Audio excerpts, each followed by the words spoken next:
In 1994, Savannah felt like a cage. My boss, Mr. Higgins, said I was born to carry wood, not design. I stood in the rain clutching my sketches. Every architect in the city had already turned me away twice.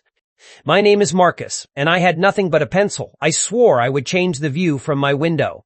I took a second job hauling bricks at dawn. My hands bled, but my mind was building something much bigger.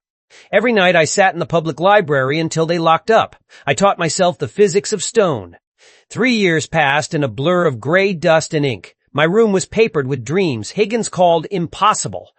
I met Mrs. Gable, who owned a crumbling Victorian house. She was the only person who saw my fire. She gave me a chance to restore her porch for free. I treated those boards like they were pure gold. I spent my last $40 on a professional level. Precision was the only way to earn my respect. When the porch was finished, the neighbors stopped to stare. Word began to spread through the historic district. I applied for a junior license using Gable's house as proof. The board members looked at me with doubt. They gave me a trial on a lot nobody wanted. It was a steep hill that experts called unstable. I spent 2 months digging the foundation by hand. Failure was a ghost that followed me every day.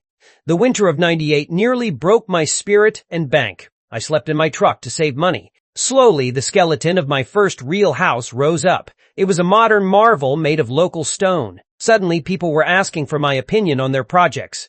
I was no longer just a man carrying wood. The house on the hill sold for a record price. My name was finally etched into the city records. A decade had passed since Higgins told me to quit. Now my firm was bidding on the new library. I walked onto the stage to accept the builder's trophy. The room was full of people who once ignored me. I saw Higgins sitting in the back looking very old. He did not meet my eyes as I passed. I look at the Savannah skyline and see my touch everywhere. The cage I felt at 20 is gone now.